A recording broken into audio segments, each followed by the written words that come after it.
Secretary of State Marco Rubio delivers some tough truths to Europe in a well-received speech at the Munich Security Conference, where AOC gets tripped up over Taiwan. Meantime, the U.S. wraps more nuclear negotiations with Iran as the Pentagon sends more military hardware to the Middle East. From the opinion pages of the Wall Street Journal, this is Potomac Watch. Welcome, I'm Kyle Peterson with the Wall Street Journal. We're joined for today's global grand tour today by my colleagues on the op-ed pages, editorial board member Kate Odell and Matt Continetti, a columnist for the Journal's new Free Expression newsletter. Let's start in Europe at the annual Munich Security Conference this weekend, where Marco Rubio gave a speech praised in many corners, talking about a potential pivot point for the West, U.S., and Europe. Let's listen to a piece of what he said. This is why we do not want our allies to be weak, because that makes us weaker. We want allies who can defend themselves so that no adversary will ever be tempted to test our collective strength. This is why we do not want our allies to be shackled by guilt and shame. We want allies who are proud of their culture and of their heritage, who understand that we are heirs to the same great and noble civilization, and who together with us are willing and able to defend it. And this is why we do not want allies to rationalize the broken status quo rather than reckon with what is necessary to fix it.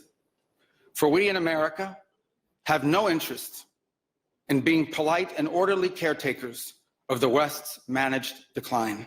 Okay, what did you make of Rubio's speech and the message that the Secretary of State is sending as a member of the Trump administration on its view of the world and U.S. foreign policy?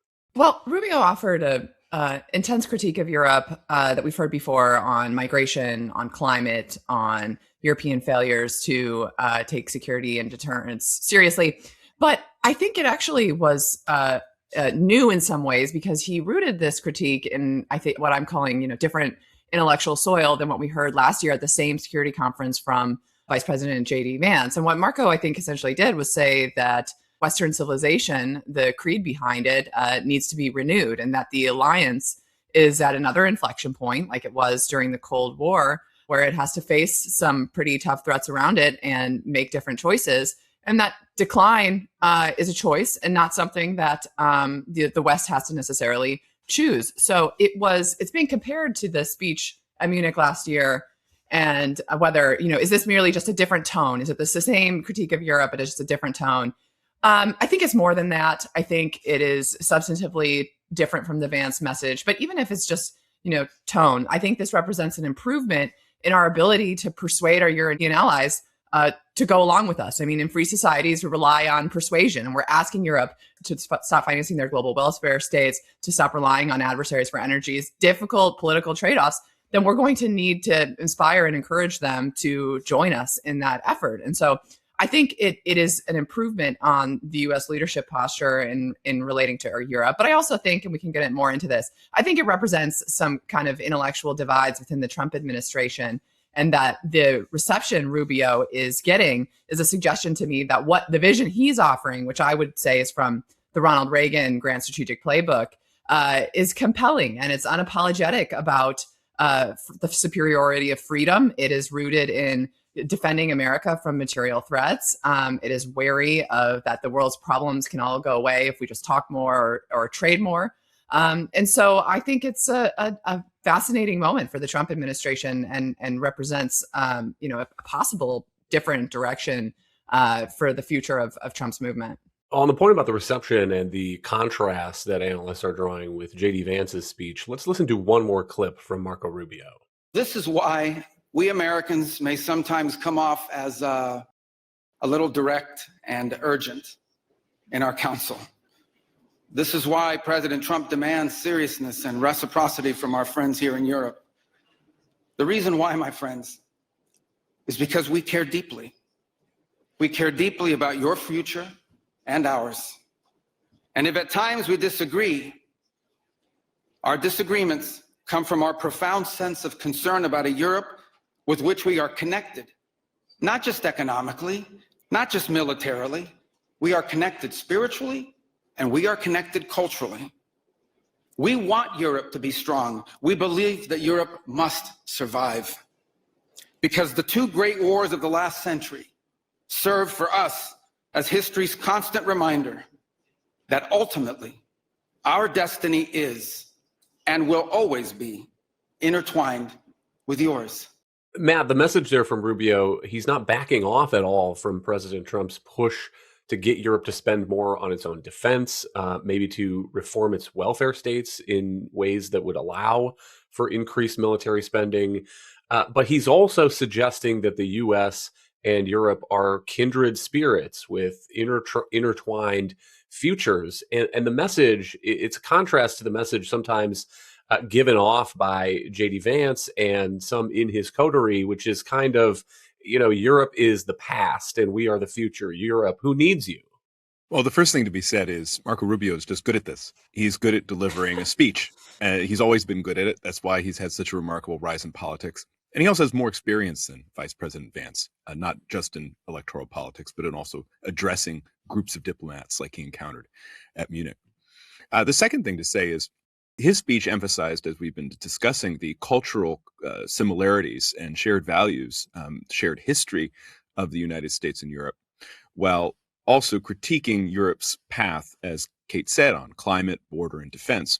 Vance's speech last year, coming just, remember, less than a month after Trump's inauguration, really emphasized the differences, specifically European restrictions on free speech. So Vance went in there in Munich last year really trying to drive a wedge between the European elites that he was talking to and then the larger European populist movement, which of course is affecting governments throughout the continent.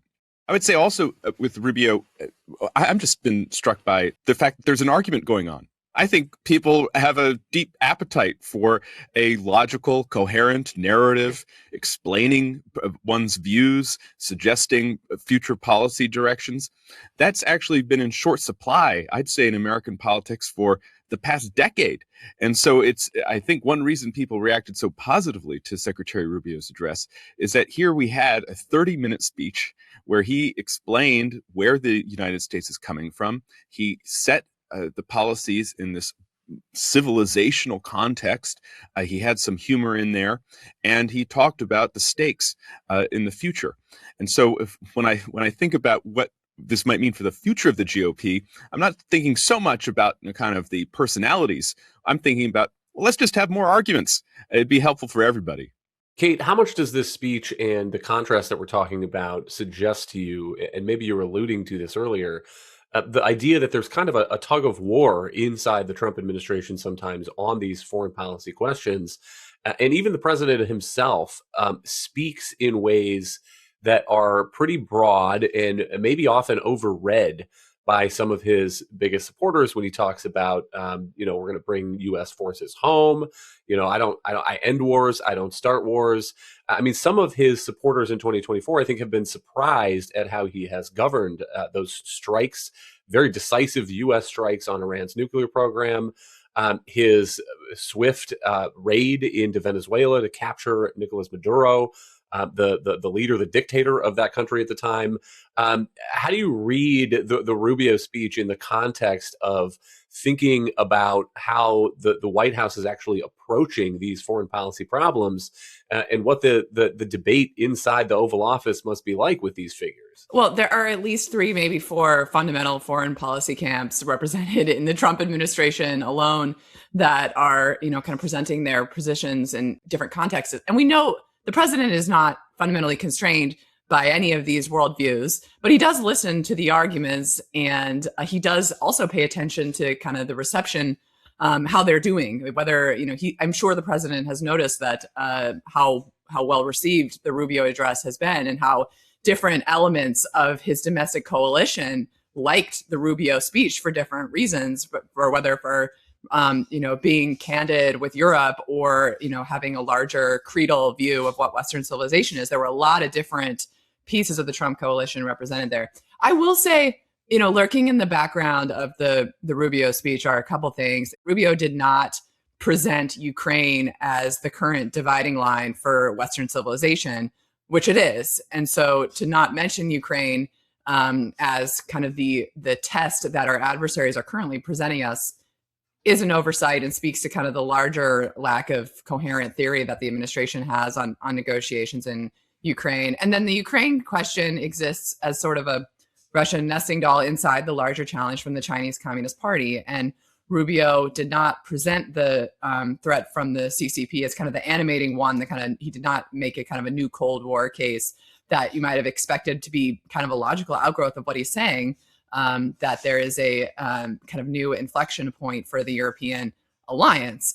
So those, I think, are kind of the leftover questions from that speech.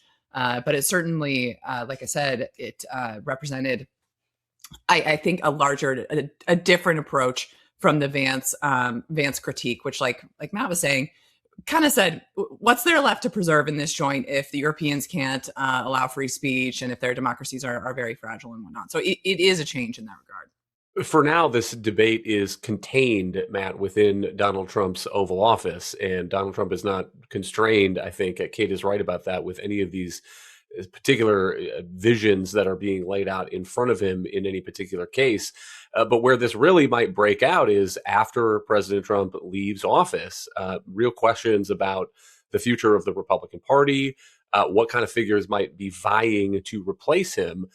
What do you make of that question in the light of this Rubio speech? I mean, Rubio has said, I believe, if JD Vance is going to run to be the nominee, I will not.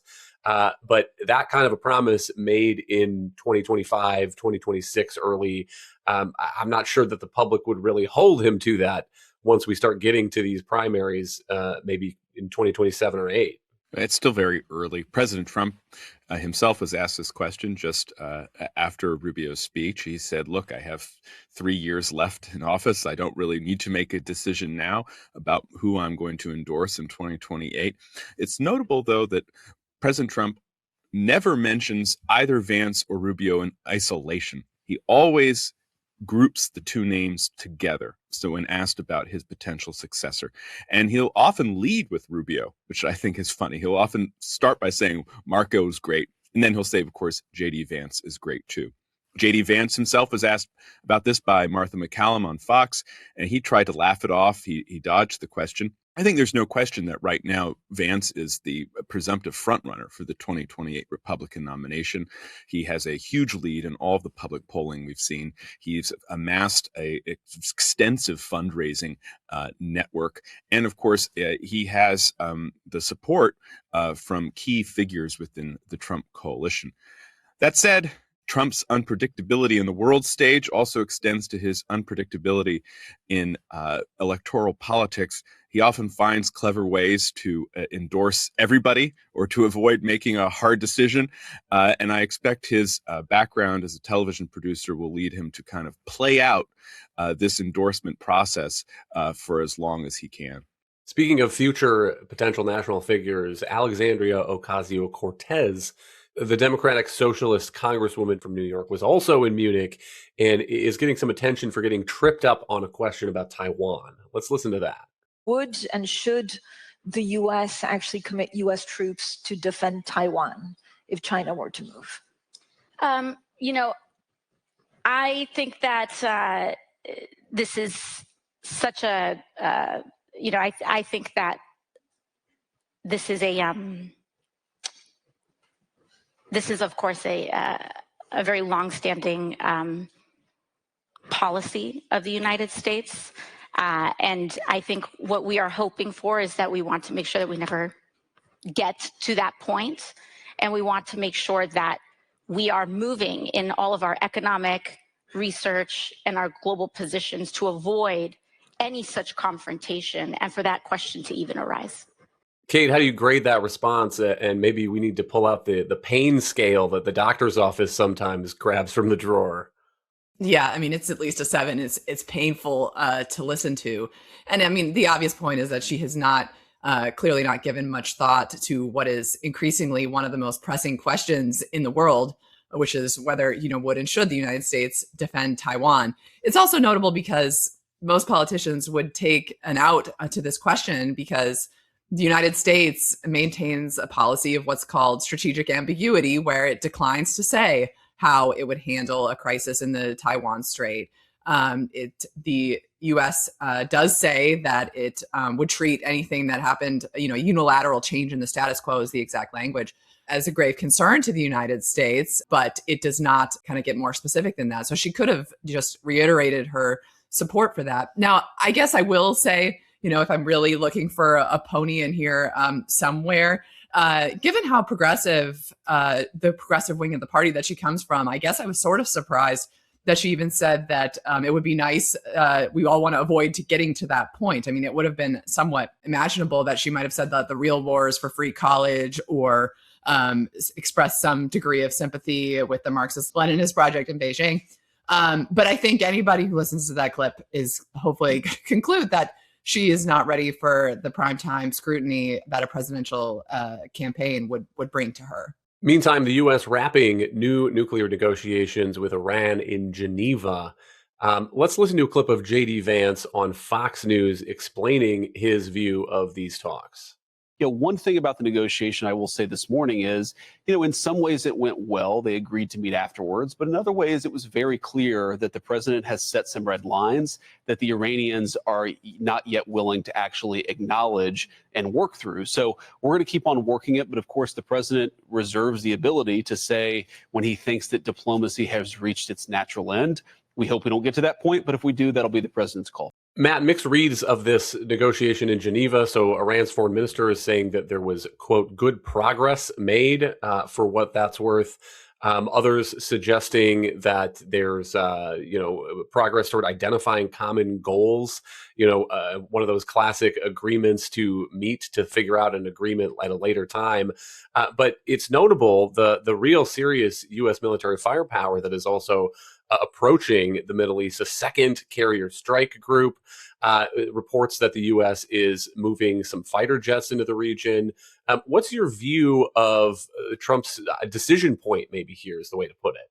Well, former Mideast official Brett McGurk said it well, I think, when he told CNN that whenever you hear a diplomat say there's agreement in principle, it means there's disagreement in practice. And what we heard from this latest round of indirect negotiations is from the Iranian foreign minister that there was agreement in principle. Translated, that means there's no agreement. Not at all, because in the end, there's nothing that the Iranians are willing to give Donald Trump. Donald Trump has been very clear. There should be no enrichment of uranium happening in Iran. It's not clear that there's any happening now because of Operation Midnight Hammer last year. But President Trump has also demanded that Iran significantly scale back, if not get rid of altogether, its missile program, end its support for terrorist proxies, and stop killing protesters like we saw after last month's uprising in Iran. The Iranian regime is not going to accede to any of these demands. And so I think what we're seeing right now is diplomatic kabuki. The real show is this massive buildup of U.S. forces in the region, with the second carrier strike group, the Ford strike group. The SS Gerald Ford is the largest U.S. aircraft carrier, the largest aircraft carrier in the world.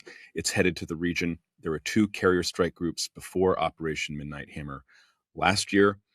The movement of airplanes that you mentioned, it's not just some airplanes, over 4 dozen fighter aircraft have been moving into the region. And this has been described by some defense analysts as the largest buildup of U.S. forces in the Middle East since Iraq and Afghanistan. It just seems to kind of beggar the imagination that these negotiations are going to produce a result that avoids conflict.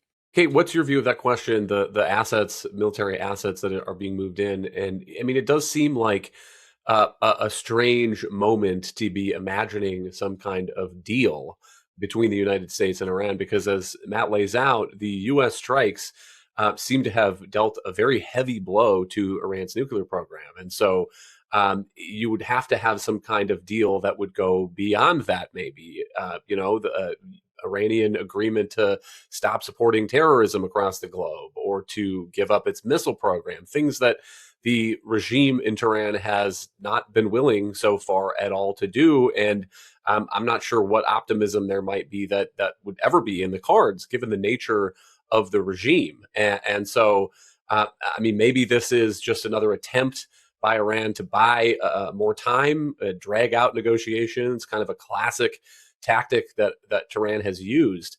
But the military buildup certainly suggests that Trump might have something else in mind.